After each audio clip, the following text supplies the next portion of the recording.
Welcome to His Story, Our Story, a fresh podcast series of interviews, testimonies, messages and anecdotes where a range of people from all walks of life share their journey as they've travelled with Jesus.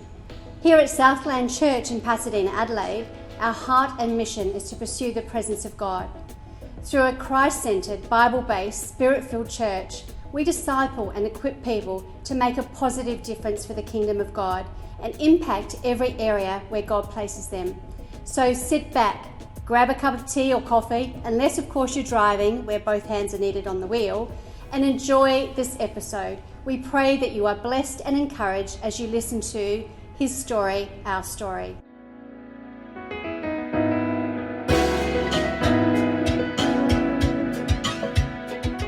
Welcome everyone to another episode of His Story, Our Story. I'm Pastor Gary Grosvenor, one of the pastors here at Southland Church in Adelaide.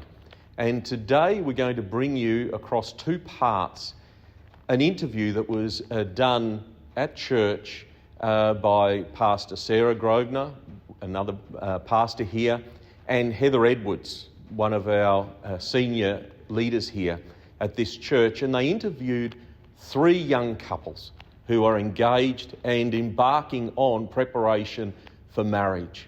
And we wanted to see and ask them, what is it like being young people seeking God in relationships in a world that really tells them messages that are not godly?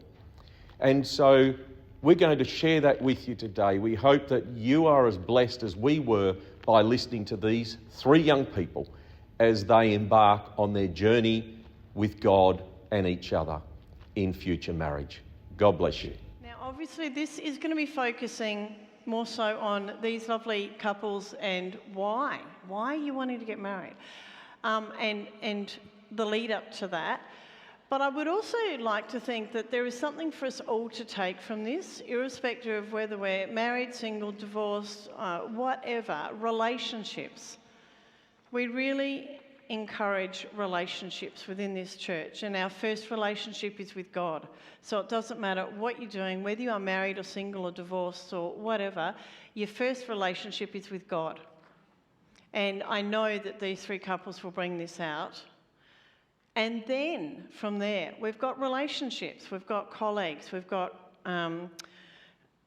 marriage, we've got engagement, we've got, is he or she the right one? We've got people we need to work with. We've got neighbours and relationships. So how do we use our relationship with God to go out into these relationships? And today we're going to be focusing on these three beautiful couples. So I'm just going to move into place. Have we got our microphones spread out? Cool. Excellent. Okay, Heather, would you like to launch us off, please? Yep, are we all switched on?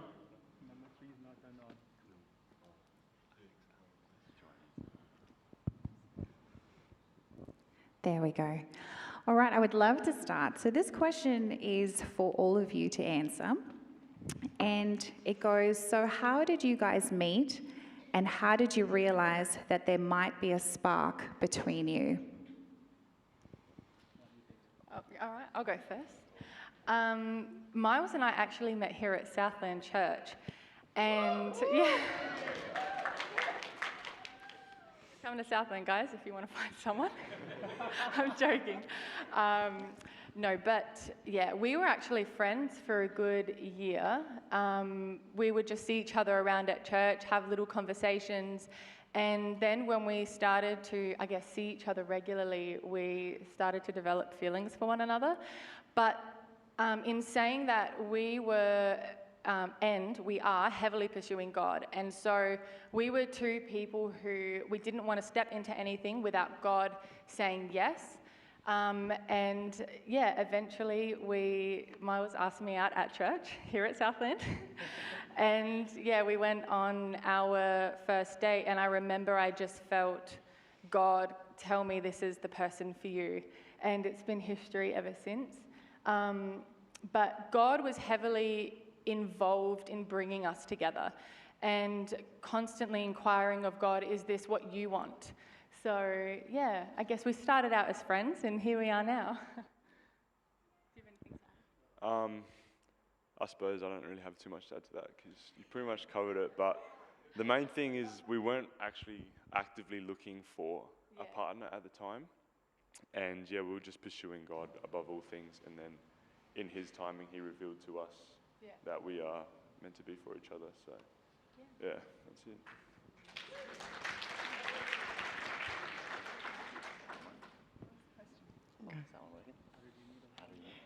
How did you guys meet, and how did you realise there might be a spark between you? I feel like you should do this. Nah, you go. Gosh. So I worked at the University of South Australia in student engagement, so all the student events. And I was hosting a group interview one day, and in walks this tall, dark, handsome Indian man. So he was my student. He was postgraduate at that time, so he was older than me. Yeah, he's still older than me. And I just saw him and my heart stopped. But at that point, he was Hindu. So there was a big no sign over his head.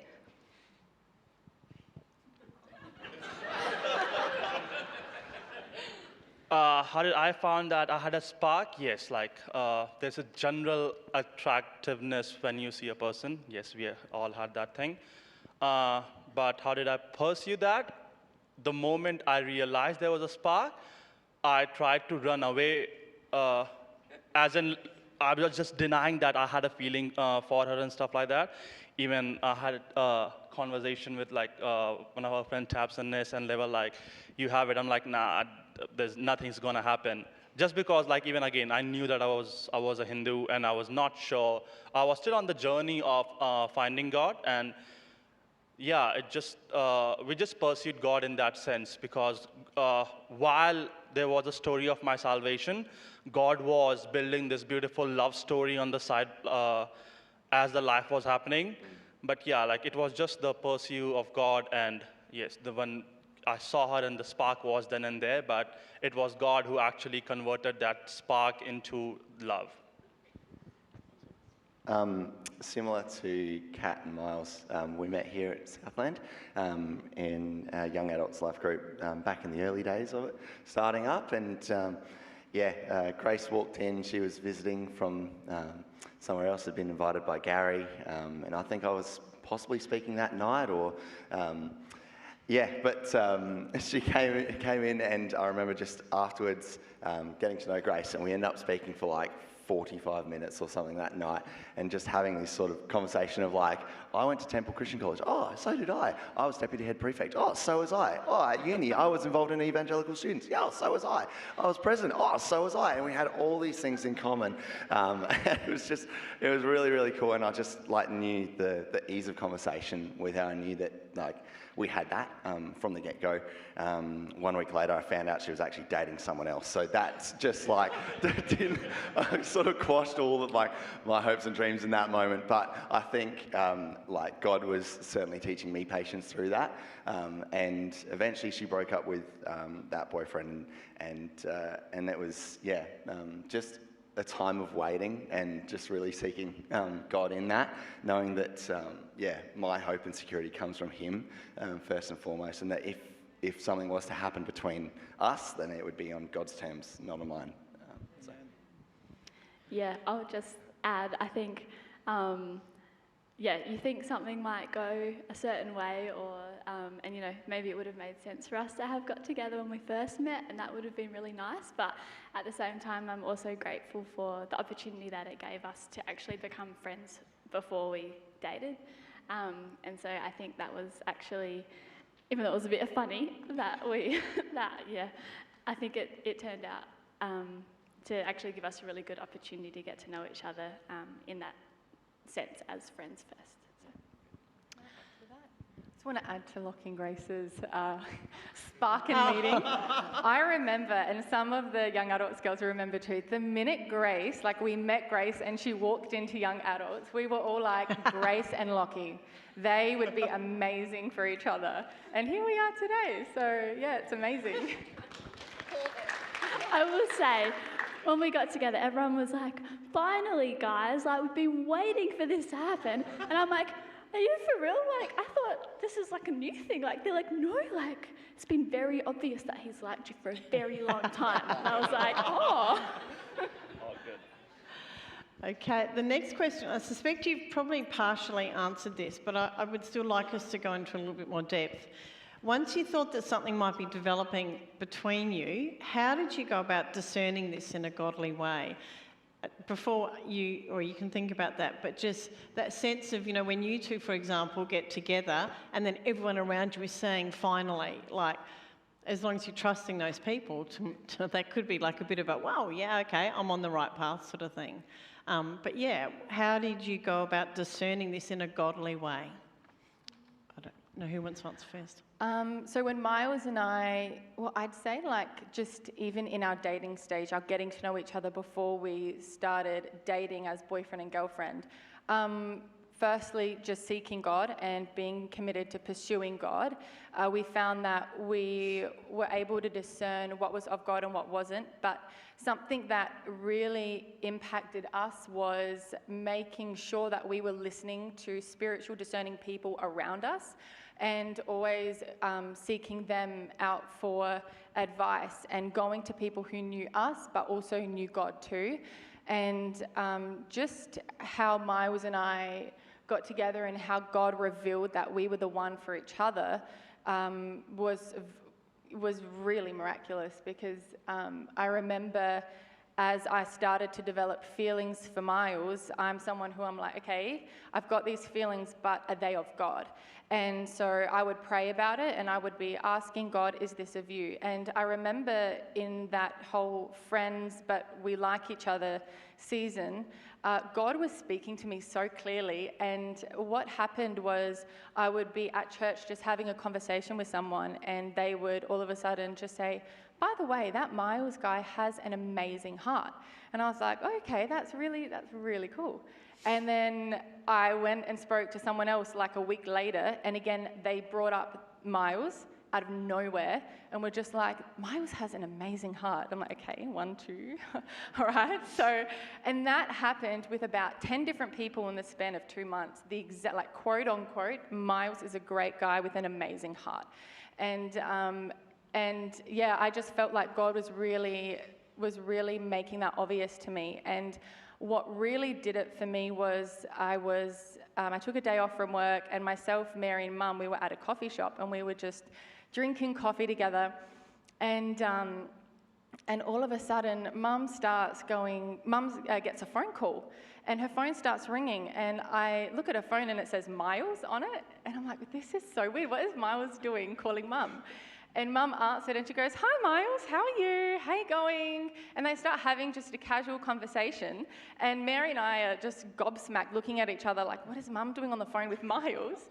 And then she puts us on speaker and she goes, I'm here with the girls. Girls say hi to Miles. And so we're like, hi. But basically what happened was Mum was looking for a mechanic, and she asked Tom, who is someone in the church that's a mechanic that can help me out with my car. And Tom referred Mum to Miles. And I think just how that happened was really God. But when Mum turned off the phone, the first thing she said to me was, when I went to drop off my car to Miles, I've never sensed someone's heart as much as I did when I spoke to him. And so I was immediately just, okay, God is really singling him out to me, and he's definitely, you know, the one. And so, yeah, we went on our first date, and God, yeah, made that obvious, so, yeah. Yeah, so thanks for the business plug. Miles Mobile, no. Same thing as Catherine. I had a knowing that Catherine was going to be my wife before, I think it was about 5 to 6 months before I even asked Catherine out or even really started talking to her. So yeah, I had to, like Catherine said, get other people's opinions and get people to pray for you. And yeah, definitely, surrounding yourself with those like-minded people and just getting answers from God before you pursue anything, because God's will is the perfect will, and that's what you'd want for a relationship. I think, like, going about the early stages of, finding out that Grace is dating someone else, I sort of had to just go, okay, God, because at that point I was like, this is the girl I really like. Give it a few weeks, I might ask her on a date, and then God sort of closed that door very quickly. So I had to really trust God, being like, you know what? Okay, God, if this is of you, then bless that relationship, and may they be fruitful together. So for me, that was sort of just me having to put trust in God in that way. I sort of was my late 20s, I guess, at that point. So there is the pressure that you feel from others around you being like, oh, when are you going to date someone and all that. So I sort of had to go, okay, God, it is in your timing then, and whoever it may be, I put that in your hands, and if it's to be no one, then let that be for your glory as well. When Grace and her ex did break up, I was leaping and doing backflips inside, to speak honestly.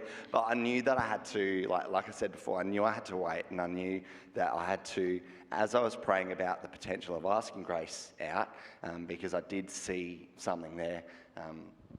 I had to be obedient and also make sure that I was being humble before God in that, and saying, if this isn't of you, Lord, please just make that incredibly obvious and clear to me, so that we may be able to glorify you, Lord, in the way that you want us to. So, that's how, that little season. But as time went on and I sort of felt the tugging, I mean, no, this is the right thing. I need to ask her out, and then it sort of, happened from there, and here we are today, and it's just, we've been growing a lot over the last 18 months together, and even before that as friends. Like Grace said, it was really, I thank God for that time that we had to grow as friends in that way. I think just the importance of prayer, which has been said already, and trusting that God has a good and perfect plan for us all, and that might not necessarily look like what you are expecting, but also, just that you can trust Him, and to keep praying always, even if it maybe doesn't seem like exactly how you might imagine meeting someone or dating. And I think for me it was just a trust thing, yes, Lockie was very sympathetic when I told him we'd broken up, but apparently not on the inside.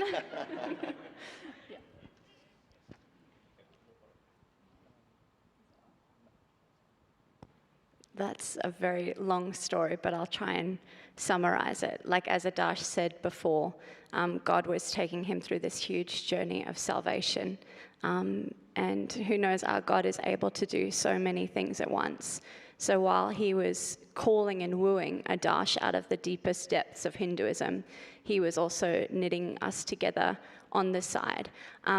So essentially, we liked each other for a few months. We became inseparable. God told me to invite him to church, which I'd actually stopped doing at the university because I'd invited so many Hindus to church and they'd never come. But as soon as I asked him, he was like, oh yeah, I've always been interested in Christianity. I'd love to come. And this was kind of before we started liking each other. So I was like, okay. And he came, and that day the pastor spoke into exactly what he'd always been wondering his whole life. And it was about the years that the locusts had eaten and restoring them. And he, from that moment on, started a huge journey with God. He started coming to Bible study, and it was really important as well to me about family. God is a God of unity, and when he brings things together, he brings all of it together, like family, parents, So it was a huge story of Adash kind of finding God, and when he was finding him, he saw that his workplace was ungodly, so he just quit. He said, oh, it's okay, God will provide a place for me to work. And as soon as he did that, my dad came up to me and asked, do you know anyone who could work with me? And he'd never asked me that in all of my years. And I said, well, Adash. So my father started mentoring Adash. And at that time as well, we were looking for a church. So my dad started a home church, and Adash started coming to the home church. So God was bringing unity to the whole family, not just him and I. So even for the young people, like, it's not something that's just, I mean, it is you and him or you and her, but he knits it all together, all of the family. And so we were liking each other. And maybe you can share a bit about your testimony and how that led to us being together. Yes.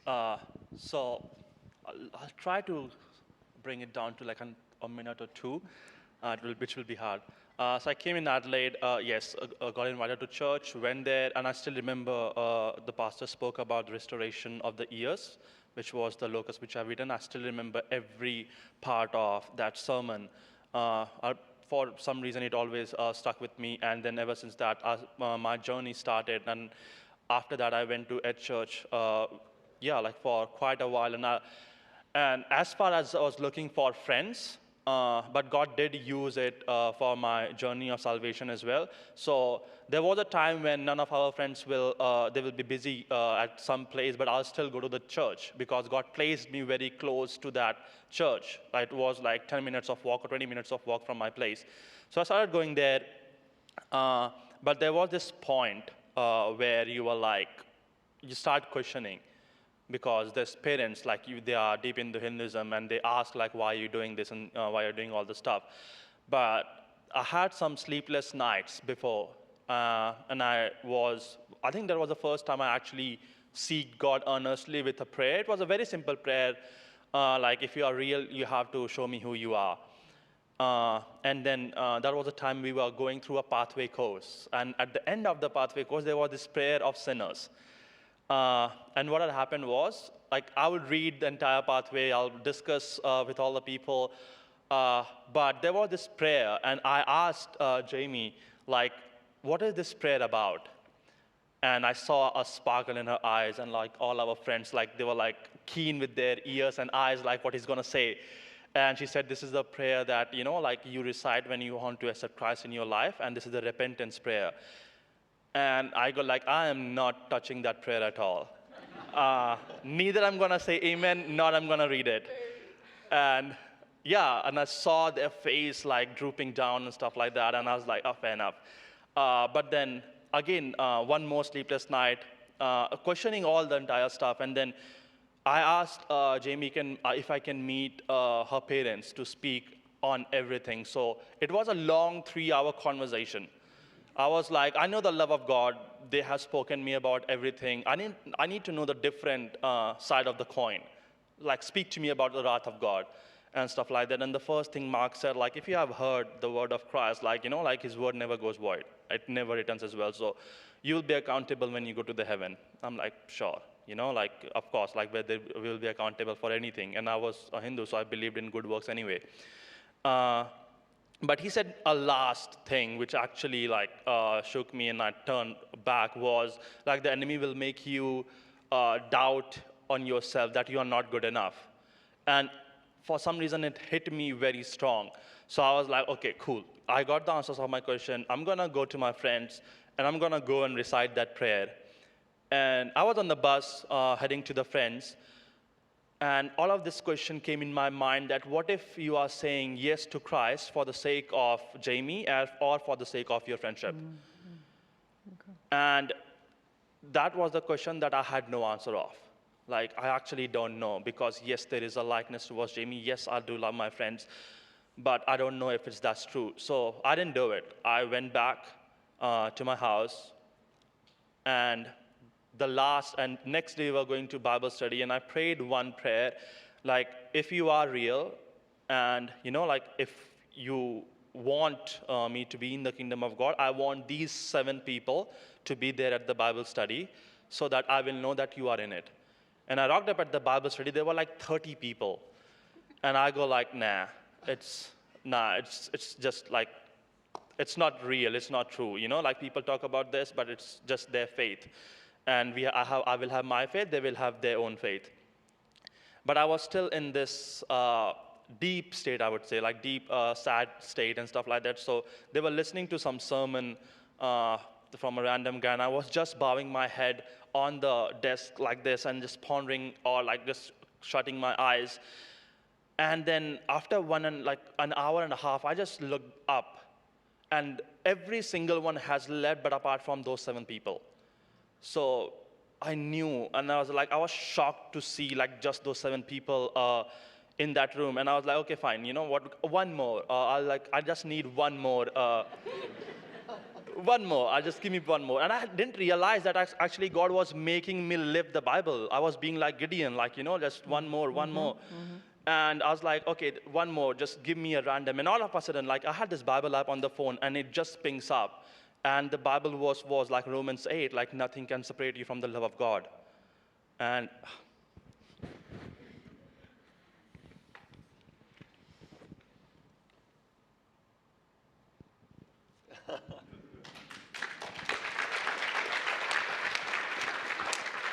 So after that, he asked if we could pray with him, and he gave his life to God. And after that, I went to approach him to say, like, Adash, even though you've just given your life to God, we're going to need to wait and, you know, give that whole spiel so that he could journey with God. And he said, he cut me off, like even before I'd started speaking, and he turned me down. He said, Jamie, I need to go and be with God. I'm sorry. So he shut me down. So I'm very grateful to God for that. Like it was very hard, but it made me, even more certain. And then God took him on a crazy, miraculous journey. And in that time, we really knew that we were meant to be together. And in that time, we sought godly counsel, and we were praying, and we said we need to meet together. And we opened our journals and showed each other what we'd written down on the first page. And it was exactly the same up to day 1 in the top right-hand corner, where God had told us to wait for 1 year before dating. So in that year, God healed my heart of so many things, and God knitted him into his own heart. And then we waited for a year and then started dating. And I'll say something. While I was, again, coming back to the story of quitting the job, yes, it was an ungodly place. And then I just told God, yes, I actually heard him saying, don't go. And I live alone, so in my room. So I woke up at 5 o'clock, I heard this voice, I'm like, okay, fine, I'm gonna quit. But next job that I'm getting, you have to make my boss a Christian. Then only I will know that it was a right call and I heard you correctly. And that's exactly when Jamie's father told her that, he needs a job. So my next boss was a Christian who actually, he grew me in my journey with Christ. And this is how I actually started trusting God, in the sense where it was a mustard seed faith that, okay, fine, I'll go for it. And then when I was 16, I had this dream of combining orphanage and old age home together, so that people can receive the love of, that children can receive the love of the parents, all the orphanage, and all the old people can get the love of the children. And also that when I have my daughter, I'm going to name her Iris. It's something random. And all of a sudden, I was driving car, and we all had our friends in the car, and Jamie was sitting right next to me, and she goes you know what, when I have my daughter, I'm going to name her Iris. And I parked the car straight away. I'm like, what? And I'm like, and it's just the tiniest thing that God has always, aligned in that same manner, giving our dreams together, giving our goals together, and stuff like that. So yeah, like I can't, and especially with that letter that we had, like even like I wrote like day one, you know, like this is what the Lord has told me, date and everything, and she passes me her letter, and it was like date and then day one, and this is what God has told me. To the word and everything was same, so we knew that it was a time of waiting. And then the 1 year arrived, and then I was like, I'm still not getting that feeling of asking her in that, you know, like, I know that 1 year period is over, so I can go and just ask her, but no, I didn't, because I was just waiting on the God to, just to fulfill that promise on his own. So on 7th, he told me to go get a promise ring. I'm like, oh, cool, of course. So I went and bought a promise ring for Jamie, and on 10th of September, which probably Lockie and Grace's same date that they got into relationship as well. So yeah, God did work in the same umbrella of Southland Church. So yes, I went on 10th of the time the promise was fulfilled with the dating, and yeah, ever since that, I think it was the prayer, it was the right godly counseling, it was just that submissive heart that actually led us to go in that area, to pursue him in the right manner, and to pursue him in the way, because again, I'll say a little bit more on, I still came from world, so I actually never experienced the love of Christ. So if you don't have the love of Christ, you can't give that true love to someone else. So God had to take me to that one period, 1 year of waiting, to actually show me what true love is, so that when Jamie and I come together, I can give her the same love which Christ has for the church. So that was a time when God actually, showed me who he really is, and what his true love looks like, which I can give it to Jamie, of course. And that was a time, like, I was like, you know what, I'm just gonna go and spend my time with God. And yes, he taught me a lot in that period of true love. So yes, I think the first and the foremost thing I'll say, which is important, to actually first experience the love of God before you can even share it with someone. That's cool. That's cool. Yeah. Yeah. Thank you so much. What I love is that there's 3 different stories here, so different. You couldn't have even scripted how different these stories are, but the same theme, that trusting God, putting him first. And you know that your relationship is important because you were willing to wait as long as God said, because it's so important. You didn't just rush into it because you felt the need to it. So I commend all of you guys for doing that. Thank you for joining us today for His Story, Our Story. We hope you've enjoyed this episode and have been encouraged and uplifted. If you would like to learn more about walking with God or Southland Church in Pasadena, Adelaide, please visit our website at www.southlandchurch.com.au. To be notified of future episodes, follow us on Spotify or the podcast app. To connect through YouTube, click the subscribe button. Until next time.